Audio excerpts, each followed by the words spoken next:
Welcome everybody to this week's episode of The Art of Running It Down. I am of course Mason Anderson, joined by my co-hosts Paul and Alexis. Well, we had an exciting weekend of action in Worlds. The quarterfinals matches just got done. We had some predictions that came true and some predictions that almost came true. Sadly for Alexis, his were the ones that almost came true. Yeah. But we do have we're going to talk about a lot of the games that happened. A lot of them were exciting. Some, not so much. No. And then we'll talk about the semifinals. And then, obviously new champ, lore, pretty stupid, crazy stuff. Talk about that. End the podcast with giving some predictions.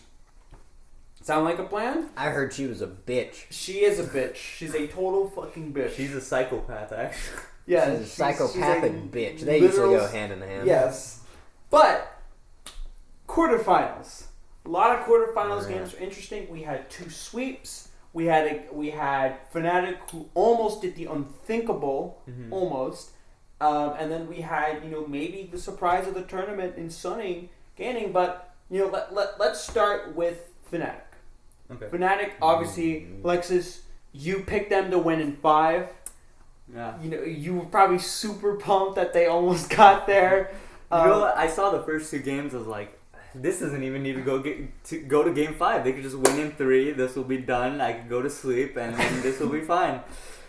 Turns out they dragged it all the way to 5, and let me tell you, those last 3 games were not good for Fnatic. It was just like watching someone just go deeper and deeper into the pits of the abyss. Game 4 was definitely detrimental and just broke Fnatic's spirits, and Game 5 was just like, alright, surrender at 20. Right. But Singe though, man. That one game though, Yes. first game was definitely exciting. Game 1, Fnatic brought out the Singe. Yeah. What I will say is that Fnatic in the first 2 games showed exactly like what makes Fnatic like why a lot of people were so high on Fnatic, because we were talking about it before the podcast started. There were just games where Reckless and Hylissang were just 2v2 killing Jackie Love and Yujin. Yeah, and definitely if this was more like a bot lane dominant meta, which is like I guess we haven't really had for such a long time. Right. This could definitely have been like a Fnatic wins in game 3, because or even people say Jackie Love's a really good AD carry, but he was just getting completely dumpstered. I don't know if it's just because his support is not that great, because Yujin did pretty awful in that very first game where he just had a very negative KDA, and I don't know whether what's going on that bot line that Reckless and Hylissang are just able to just completely dumpster them. But if this was a bot dominant meta, they could have definitely just won straight off if the way that they were playing their bot lane. Oh yeah, totally. Fnatic could have. Well, what ended up happening though was that in games 3 and 4, 369 just pulled out Sion and Fnatic had no answer. Yeah, they had completely no answer. You look at games 3 and 4. Selfmade in game 3 picks Kazanks, which was R5. It was an R5 Kazanks. Mm-hmm. So it was, for those who don't know, that's the last pick. Red side, pick 5. That's the last pick in the draft. He picks Kazanks into a fairly safe into a comp that death balls. Yeah. I don't and because the thing is that Fnatic's comp here, because we're looking at the game 3 right now. Fnatic's comp actually as a death ball their own is perfectly fine. Mm-hmm. You know what I mean? Vel'Koz, who is one of the notorious ARAM gods. Yeah, and I assume they pick him because he does a lot of percentage health damage. It's great against Sion. Yeah, it's true damage. It's the AoE slow. It's long range. So obviously the Ori ball, it has to travel such a long distance to get to Vel'Koz. They have great engage, but the Kazanks just doesn't make sense. And we were talking about it. The broadcasters this entire series were just hyping up Selfmade. Mm-hmm. He's this prodigy jungler. And Karsa in the last 3 games of the series just took him behind the woodshed. And just beat him. And a lot of it was Selfmade's fault because it's just self-inflicted wounds of picking Kazings for no reason. And then the fourth game, he picks Graves into Sion, which is even worse for it's for definitely him. like, and in the fourth game, the casters are like definitely hyping him up as well, which like that's fine. He definitely had a lead. He had a lot of damage items, but once again, is like going into Top Esports' comp. They have a Tom Kench, a Sion, and the rest of the team, there's Jace, Nidalee, and Senna, which those are squishy targets. But once again, how are you going to make it through Sion? And even if you do make it through Sion, you got to get through Tom Kench. You got to get through Tom Kench eating someone, and you use your collateral damage. And in a lot of the team fights is like he uses collateral damage either to escape Sion, who's running after him, or he's using collateral damage to try to pick someone off. But Tom Kench just eats him, and all that time that you spent in farming your camps, getting those items, doesn't matter. It like does nothing. I would have loved to seen Nemesis, and I don't know if he's played this alternate. Play Lilia. Lilia would be great here with. Lilia would have been great on the third on the third game as well. Because Lilia against Sion, Tom Kench with that % health burn, and considering she picks up Leandre's, just eats through them. Yeah. You know what I mean? And I honestly didn't hope that Nemesis picked Galio, which does no damage whatsoever against the Galio, and like Galio is just like, you can see the bans that top had Ori, TF, Lucian, which is 3 bans towards Nemesis because they very clearly said we are going to go after Nemesis. Knight we believe is a far superior mid laner than Nemesis, and we're just not going to let him play the game. And they make him play Galio, who in this comp, Galio's like a pick where you say, it's fine, but like in the later stages of the game, it just does no damage. And, if you watch Game 4, you saw that where Karsa, he just can't get Karsa off of Reckless. And Jackie Love 369 are staying healthy. Jackie Love and Knight. I'm getting confused about who's playing who. Jackie Love and Knight are playing really defensive, poking, engaging when they need to, and 369 on side is just literally unkillable. He's just unkillable, and so.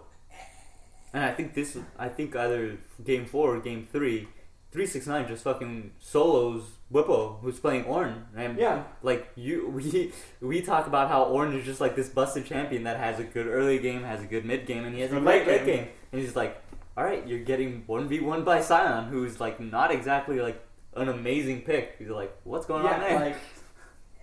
And again, you had the Game 1 Singed, which I thought worked. I thought they could have just kept going to this comp and, saying, beat it. Like, beat it, Top Esports. Like, play until you can prove to us that you can beat a Singed comp. We're going to keep picking it. I don't know why more teams don't do that. And in Game 2, of course they won, but, it was a more standard comp. It was very standard. And again, it was just a game where they just completely won through bot lane. I just don't know why in Game 3, when they saw that Top Esports was going to death ball, why they just completely say, commit. Like, we're just going to death ball it out. You know what I mean? And so, but you could just tell in Game 5, Fnatic's mental was just completely broken. Yeah. And another thing that I wanted to bring up about, Reckless and Hillside being a better bot lane, and if this was a bot-centric meta, they would be able to push it forward. But, another thing about these games is, honestly, they were just very scrappy. Whenever they wanted to get into fights, they would just constantly fight head-on, and they would be fighting, they would be going after picks and things like that, which, even if Reckless and Hillside are get these leads and are doing these type of things, I think Top Esports is just kind of a better team fighting team. Yeah. Because they have better talent and things like that. And it doesn't really matter how far. But I guess it could Reckless and Hillside could have gotten such a great lead that they could out team fight them. But when their bot lane is the only thing that's behind them, these teams, they're just Reckless is just gonna get dove, and it doesn't matter how many kills he has. And that was the thing that we saw, and you talked about. Top Esports is a lot smarter when they fight. Mm-hmm. Granted, in Game 1 and 2, they just completely went on autopilot and just said, "Yeah, who cares?" You know, just bought him 2 games. But like we've seen it in this Worlds before, and we've seen it from Fnatic all year long, where they get really greedy. They did again, and they just keep fighting. They keep fighting. They keep going, and they keep diving, and it just cost them. It cost them against G2 in that game 2 in the LEC finals. It cost them, against Gen.G, where Fnatic got second and had to play top esports. It cost them, and it cost them against top esports. I mean, this team they were really, really greedy. If I had to describe Fnatic in this series, it was greedy. The Kha'Zix pick in Game 3, completely greedy. The Graves pick in Game 4, completely greedy. I mean, he even played Gragas in Game 5, which was fine, but there were instances where he literally couldn't do anything because Carson and Knight just completely took Nemesis out of the game. You know what I mean? Again, it was another greedy pick. Fnatic was just really greedy in these last 3 games, and it cost them. It cost them from pulling off what would have been maybe the biggest Worlds upset ever. Yeah. So, but with that being said, obviously Top Esports was able to pull it out. Yeah. A lot of people's Worlds pick'ems are saved. But then again, that is saying is like Top Esports. I mean, you could say that in Game 5 they look really dominant. Yeah. And in Game 4 they looked. Game 3 they looked really good. Yeah. Game 4 it was a really back and forth game. Yeah, but like after seeing what was decided with the series, it's not like saying like Top Esports looks like they're gonna win Worlds right after this. Is like they look pretty shaky as well. Coming out of this is like they look like crap. Yeah. Game 1 and 2, you're right. They looked like crap. They did. You know what I mean? And like Whippo just picked Singed and just ran all over him. I know. Oh my god. And he wasn't even like all that great, and I was surprised as hell when they lost to it. It didn't really do that much, but like it really it threw them off. Like, and they shouldn't have been so thrown off by it. I guess. They genuinely, and that's what I was saying before. Was like, if you're Fnatic and you see that they just don't know what to do against it, pick it again. Yeah. Like literally say, beat us with it. Like beat us playing this champion. Would have been worth a shot. Yeah, like in game 4. I would have just picked it again. Yeah, imagine getting a Singe ban at Worlds. Yeah, you.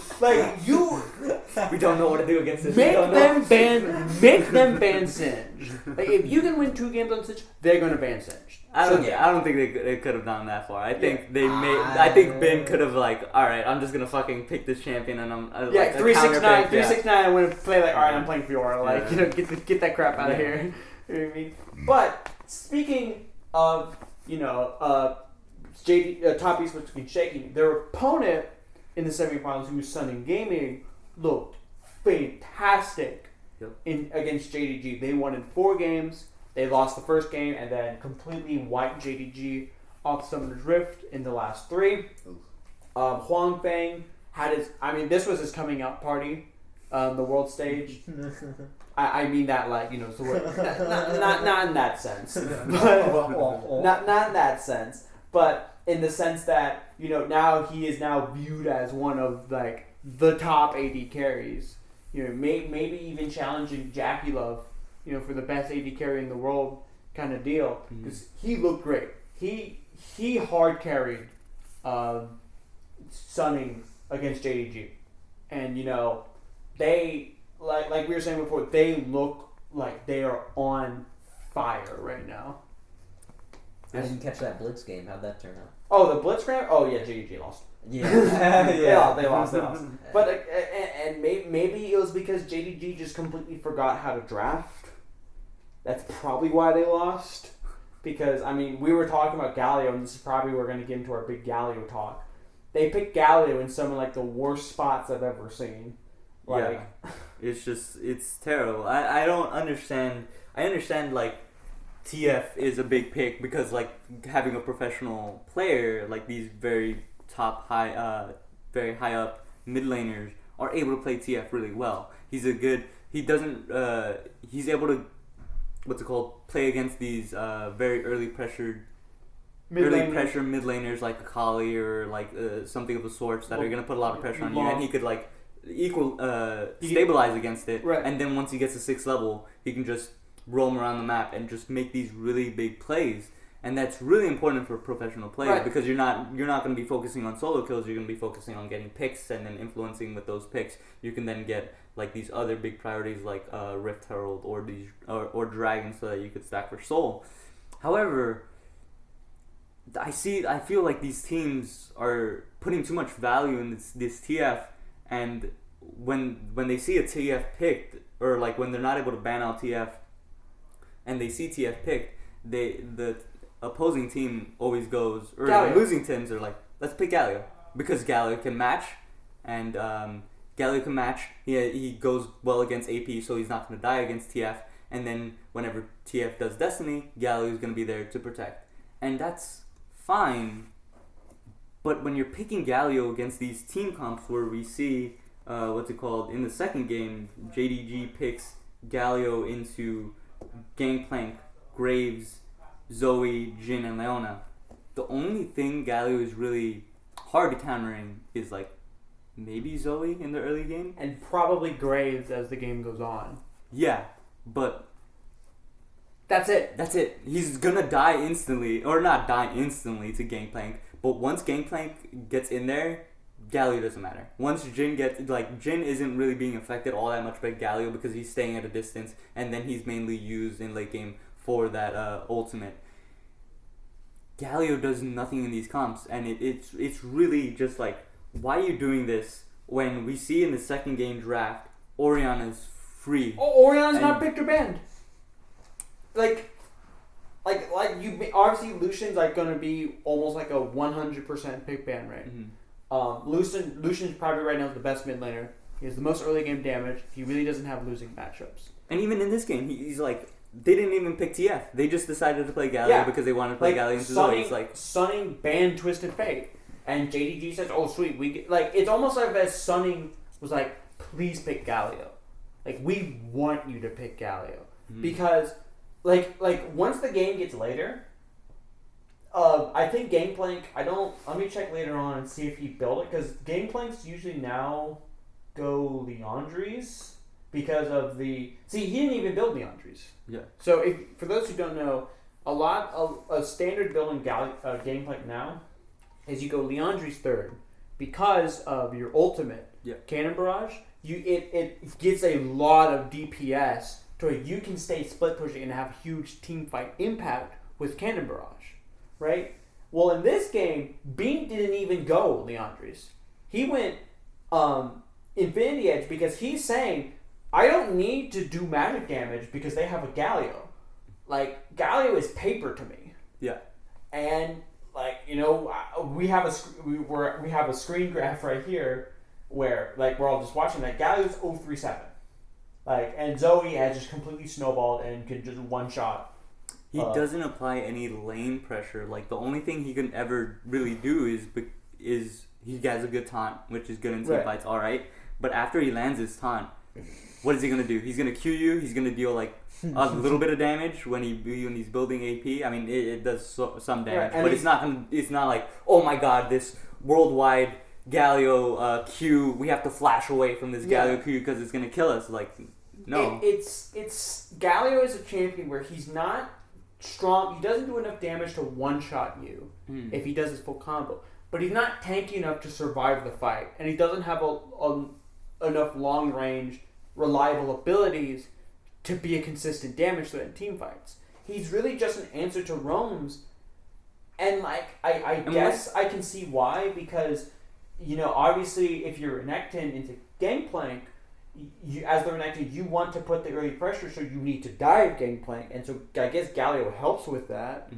But it just doesn't make sense. Like, and again, you pick Galio with Lilia when you could have just picked Ori. You had Ori set. Ori sets a wombo combo with Shockwave with the set RKO ultimate into the Shockwave, which. It's a complete wombo combo. They have to avoid it or they just lose the fight. and they just say Galio because why not? I mean, it's just it's not like Galio's a bad champion. Galio's just fine. But the problem is, when you have Orianna up, you can't just pick fine champions. Yeah, and we see it in Game 3. They pick Galio into, or Sunning picks Galio into a way better comp, where it's Volibear, Lilia, TF, Ezreal, and what's it called? Pantheon. It's a lot of magic damage with a lot of AoE abilities. You have Kindred ult, which a lot of people are going to be piled into. Bard ult, which you ult like 2 people, your Kindred strolls on up there, and Galio ults the Kindred. That way it's unavoidable. You have the Cannon Barrage, and Huang Feng, who just played Jin all series, got it every single game that they won, and just, I'm pretty sure he got it every single game that they won, and just took the game over. I genuinely believe this Worlds, Gen.G just forgot how to draft. They just forgot how to draft. They pick champions that don't make sense together. Like why are you picking Ezreal with Pantheon? Like, genuinely, why are you doing that? By the time Ezreal activates, Pantheon's it's complete like Ezreal's power curve is Muramana and Gauntlet, and building into his 3rd item. And by that time, Pantheon has 2 items probably already, so he's already on the downturn. And plus, Ezreal's not really looking to fight Jin in the early levels because Jin outdamages Ezreal, but Pantheon, it doesn't make sense. Like, the bot lane is contradictory. Meanwhile, Sunning is just a Jin Bard, standard lane, oppressive lane. Bard's really good with Jin. Just play standard. And Gen.G just crumbled. They literally got Thanos snapped by Sunning. Yeah. So now Sunning is completely on fire. So now we'll talk about this later after we touch on. We're literally just gonna touch on Damwon versus Dragon Knight because there's not much to say about that series. There's not much to say about Dragon Knight. It's essentially same thing that happened but worse. In the LCK final, Damwon just ran it into what's it called? Dragon X lost. They crumpled under pressure. They're not even under pressure. They just crumpled under Damwon. So we can just get to Gen.G versus G2. Yep. The last hope for Western teams rests in the hands of G2. I don't know if you two have seen G2. If you follow their social media account on Instagram, they literally just post memes. Like, that's basically what they do. I think start of quarterfinals, Ocelot, who's their owner, released a Dress to the West, where it was like a political thing. It was so funny. It was actually one of the funniest things I've seen.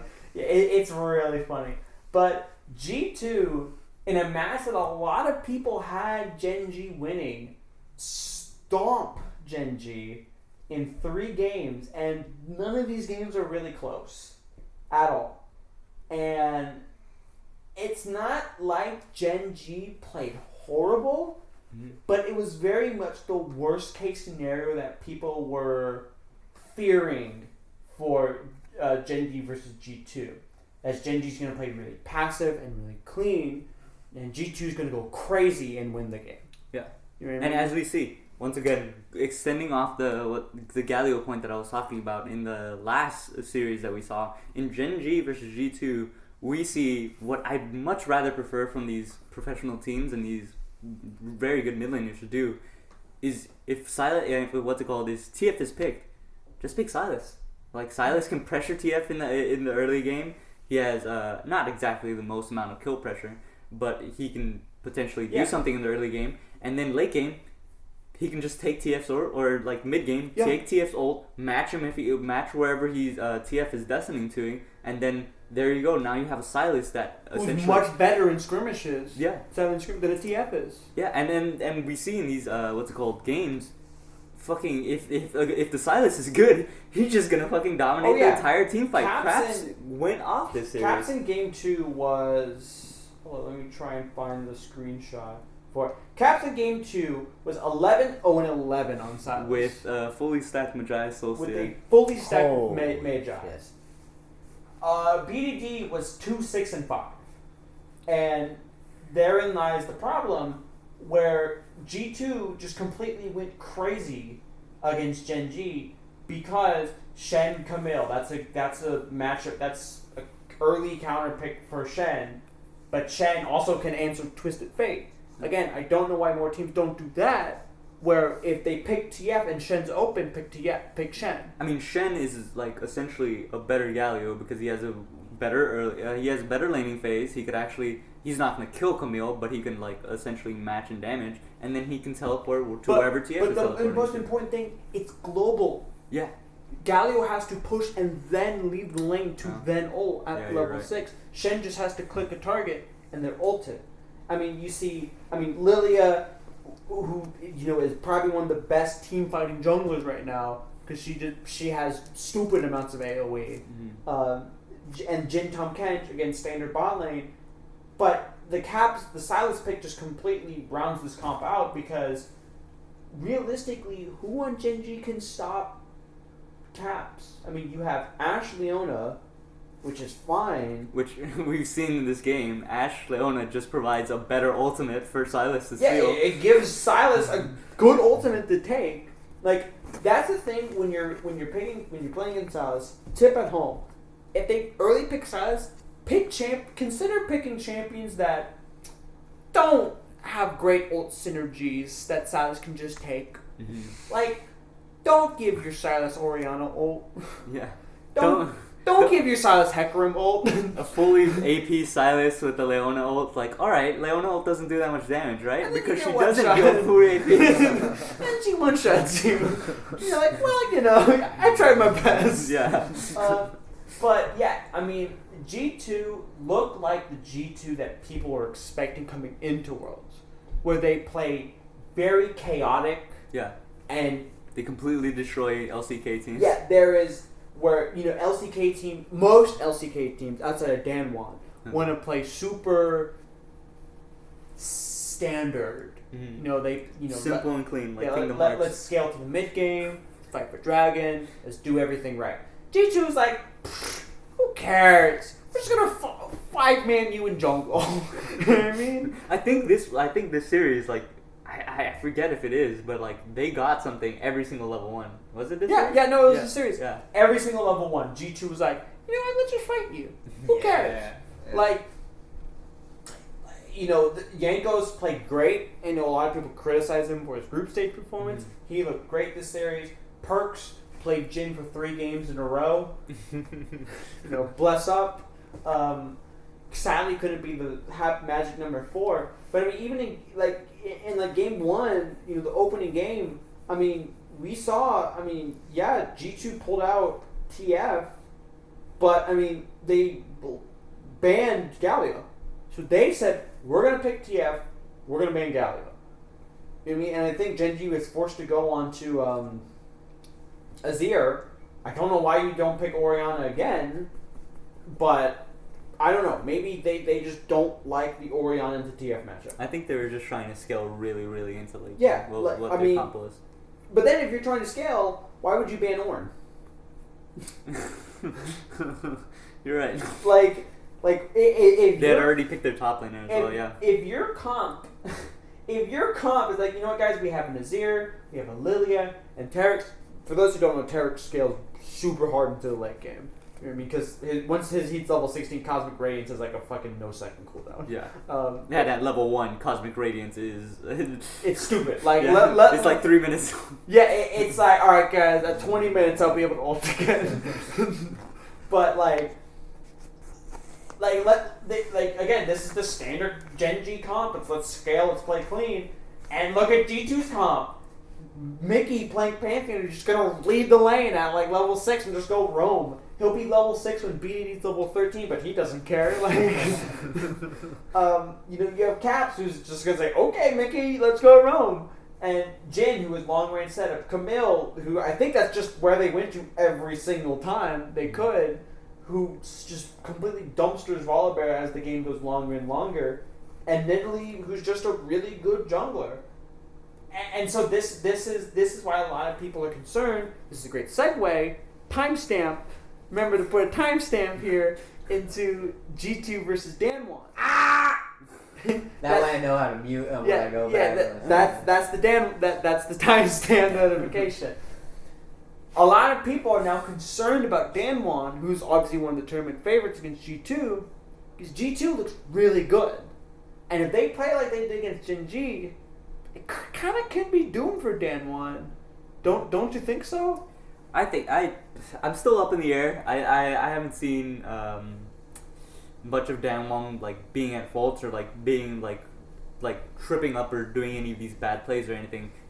So I think I honestly don't know whether to decide. G2 is like infamous, like, oh, any LCK team we face, we're gonna beat them easy peasy.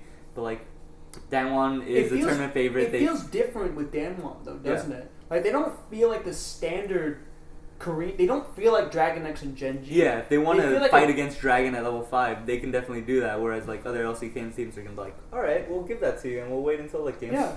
And that's why Damwon was able to beat Dragon X. Dragon X is like, if this was any other year, Dragon X would probably be the number 1 seed out of Korea. Mm-hmm. But Damwon has adopted the LPL China style where it's fight early, fight often.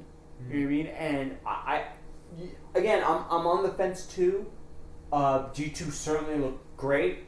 If caps, again, it just depends on what kind of caps we get. Yeah. If we get claps, you know, they may win. If we get craps, you know. Next week, Caps is just gonna pick Galio first pick, baby. He's gonna B1 Galio. I'm just gonna lose my mind. But it's gonna be a really exciting series. I feel like because, you know, I mean, this is the grown-up Damwon versus a G2 that you know, probably had one of the best showings in the quarterfinals. But again, a lot of people are sleeping on how good Damwon were because it was just so uninteresting. Yeah. Because of how dominant it was. It was like after like 15 minutes of game 1, I turned it off because like this series is over. That's the thing. Like it went, like even from groups all the way to the very last game that they played, I wasn't kind of that interested in Damwon because it's just like, all right. Like you did what you expected me to do. Am I supposed to be surprised? You dominated worlds, which is what makes it's different with Damwon and Top, because Top, people are worried about Top with how they looked against Fnatic and how they kind of were shaky in some of their performances in the group Top stage. lost against FlyQuest. So Top lost against FlyQuest. Like, you know what I mean? I think if Damwon dropped one game, it was against Gen.G at the very end, but they had already secured first place, so it didn't really matter. Yeah. But like Top genuinely looks like very beatable. You know what I mean? And it just doesn't feel that way about Damwon because of just how good they look. Granted, they played a team that they're very familiar with in Dragon X. You know what I mean? But so, you know, we'll see. You know, this is going to be a test for both teams. But it doesn't matter because if G2 wins, then they're going to go against a China team and they're going to get 3-0. It doesn't matter. Yeah. But, you know, on Rock beats scissors, paper beats. Yeah. G2 beats Korea. Korea beats China. China beats G2. That is the rock, paper, scissors of worlds. But I think that this G2 versus G2 versus Damwon is interesting because we see these teams as more even than, you know, people like the talent. There's so much talent on both sides. They can go either way. On the flip side, Sunning versus Top is really interesting because one team is on fire right now, and everyone in that org and all those players just believe we can win this whole damn thing. You know what I mean? And the other team is saying we nearly blew, like we were the favorites, and we nearly lost to Fnatic, who almost didn't make playoffs in the LEC. Yeah. You know what I mean? Like, you know, so it's very interesting. You know, if Top, you know, is taking their near loss to Fnatic as motivation going into the series, or if they're resting on their laurels saying, well, we won anyways. So it's really interesting, that dynamic, and I think a lot of people will maybe pick the upset for Sunning. You know, I would not be shocked if on Twitter all the casters and analysts released their picks for the games. I would not be shocked if it's more even than people think, where Sunning and top are split. Because Sunning looked really good against Gen.G. And top did not look so hot against Fnatic for 3 out of the 5 games. Yep. Granted, they won one of those games, but they didn't look great in Game 4. And I would understand like if the Fnatic games and top esports games were like really close or head to head. Yeah. Like the first 2 games, Fnatic It's complete stomp, and then the next 3 games there was one close game, Game and 4. then the next 2 games are like in Game 5, Fnatic was just 3 and so 5, mentally boomed that like they wouldn't have won. So it's kind of like a seesaw for both teams. So like you can't really see. So it just like it ends up looking like Fnatic's not really that good, and neither is top esports. It's kind of like just. And meanwhile, Sunning looks really good. Yeah, like Sunning. When these games are, Sunning did in 3-0 Gen.G, but like it was pretty much sweeps, and G2 same thing, sweep. Yeah, and again, so it's the 2 favorites. You know, a lot of people are saying, you know, like I don't know how these teams are gonna look because you know, I mean, G2 looks great, and Damwon. Let's be honest, they haven't really been tested. I mean, in quarters they played a team that they had crushed in crushed in Korean finals, and you know, top almost lost to Fnatic. You know what I mean? So, would I be shocked if we saw a G2 Sunning finals? Not really. I'd be mildly. I'd be hyped for it. I'd be mildly surprised that we get that. You know that both of them lost. You know what I mean? But I don't know. We're gonna wait till the end to give my predictions. I'm gonna give my predictions, but obviously we have a new champion that has been dropped. Oh, it hasn't been dropped yet. It has been dropped, but everything about her has been dropped. The only thing that hasn't been dropped about her is I think she's on the PBE right now. I think she's on the PBE. Is she? I don't know. I think she is because around after semis, I think they're releasing all the KDA skins. Okay. You know the Ari's second skin this year, and Kai'Sa's didn't get his skin this year.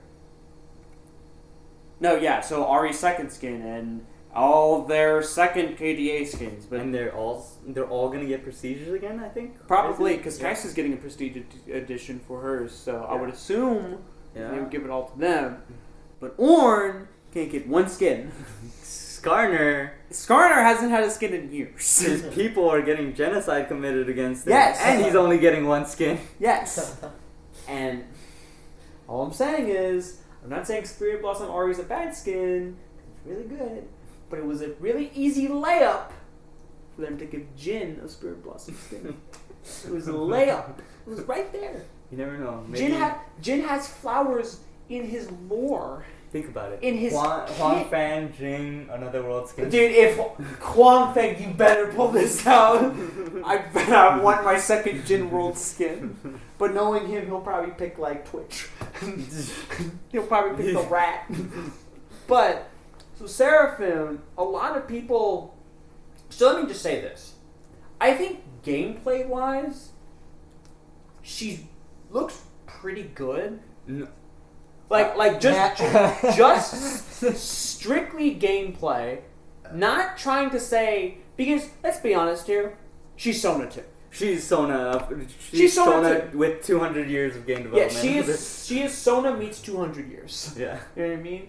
But and like Paul, have you seen her abilities yet? No. Her abilities are straight up just Sona, like straight Sona. What are they? Like are they any skill shots? So, yes, I think they are. So, but so her passive is this echo thing where like she what's it called? After she's casted a certain amount of abilities, her next ability will echo. Yeah. So like Sona's passive, after she's casted a certain amount of abilities, she then releases it on her auto attack. She then has an empowered auto attack. Yeah. So like instead of having an empowered auto attack, what if you had an empowered ability instead?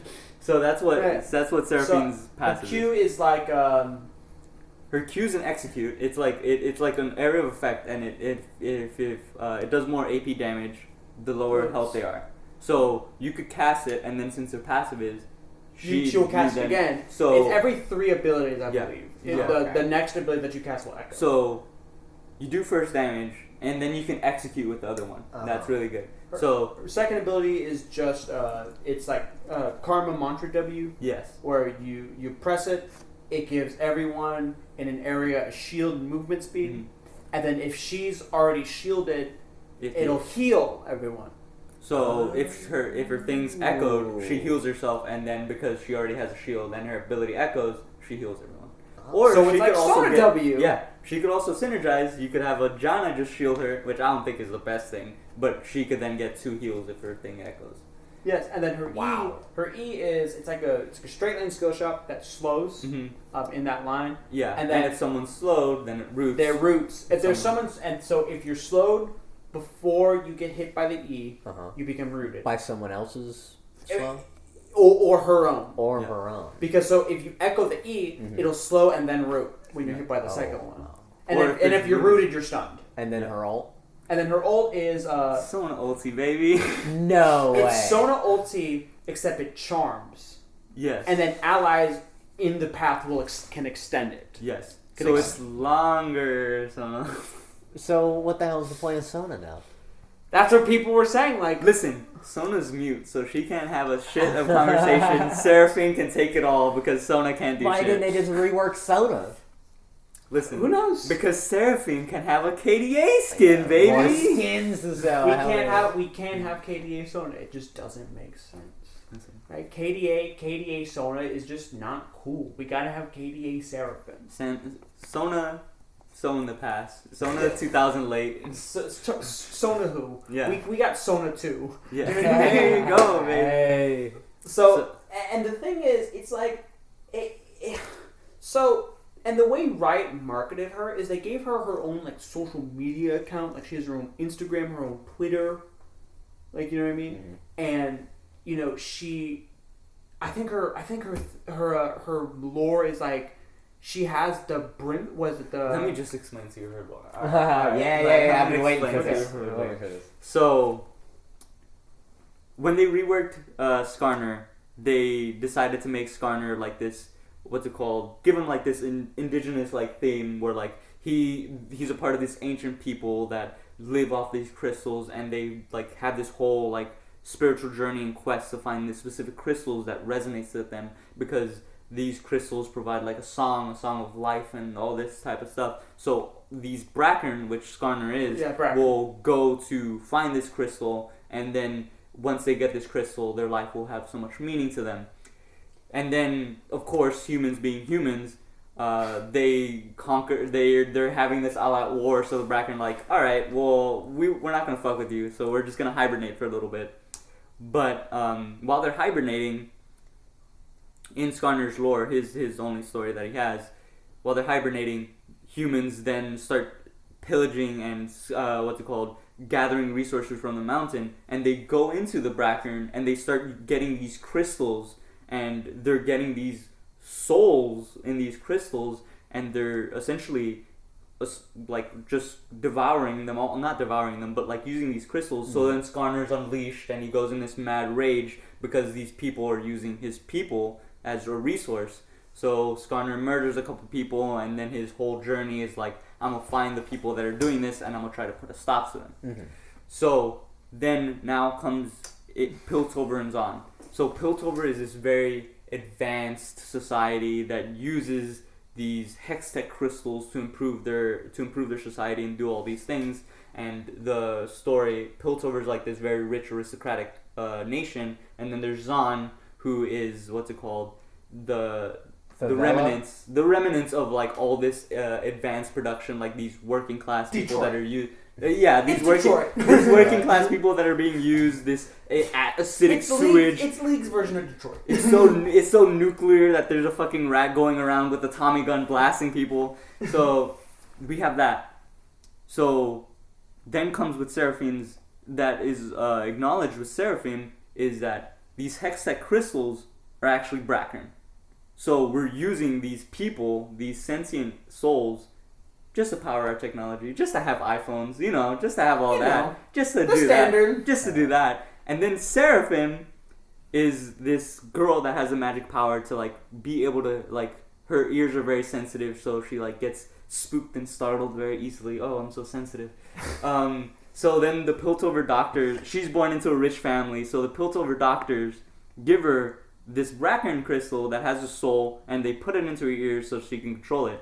So Seraphine now has this sentient creature inside her that's like, oh, I'm gonna help you. I'm gonna try to make you more sentient, or not try to. I'm gonna try to make you more empathetic and be able to hear the people and do all this stuff. So Seraphine's like, all right, I'll listen to you, and then she's able to control her powers, and now she's able to sing to all the people in Piltover and Zon because she's empathetic and she's trying to get the working class people up and trying to rise up against these these people that are not these people. They're trying to get the working class up in order to achieve and get out of poverty. However, she's using a fucking soul to sing, apparently, and then she puts this soul crystal into a stage. So now she's dancing on top of this soul and just using it as a platform, and it's just like, why? This is completely contradictory. Why the fuck? Why is she helping working class people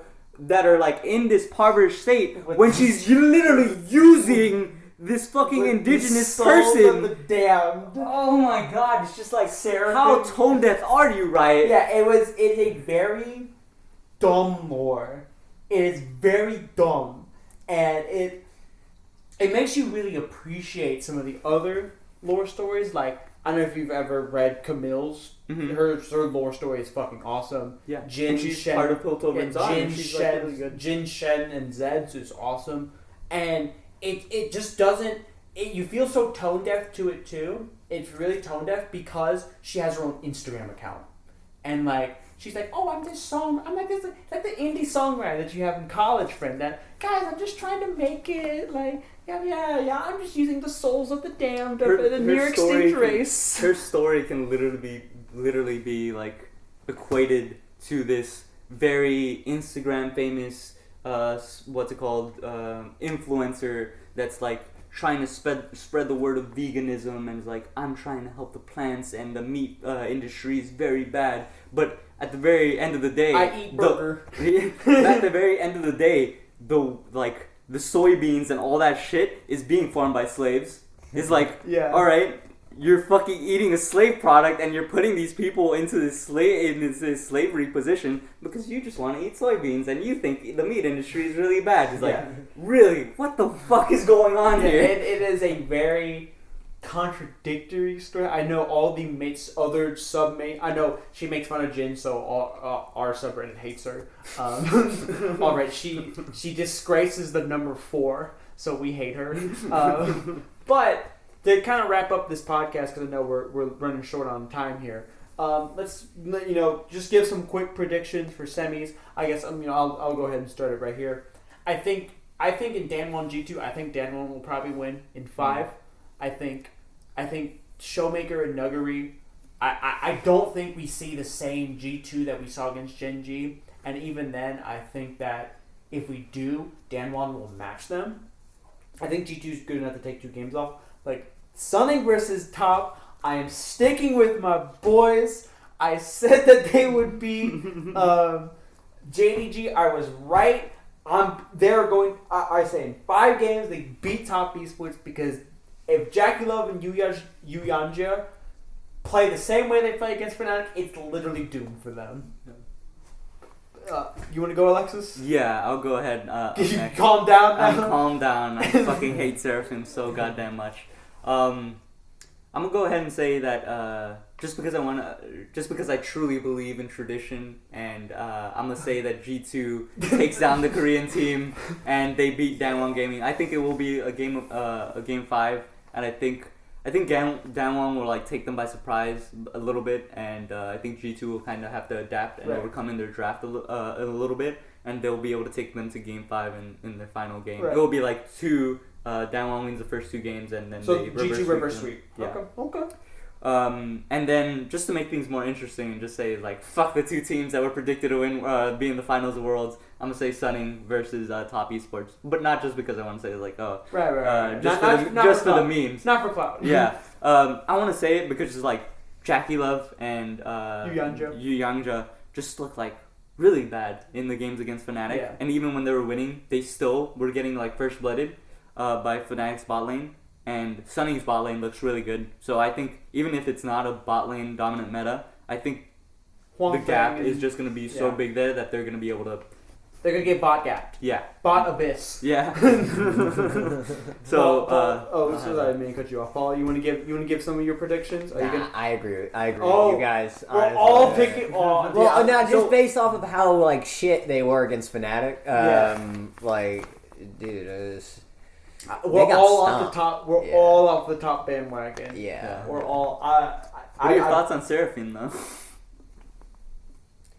Dude, I could care less about her, honestly, man. Like, I thought my hatred would be passed on to you. Nah, I hate her just as much as all the other champs. Honestly, I'm not.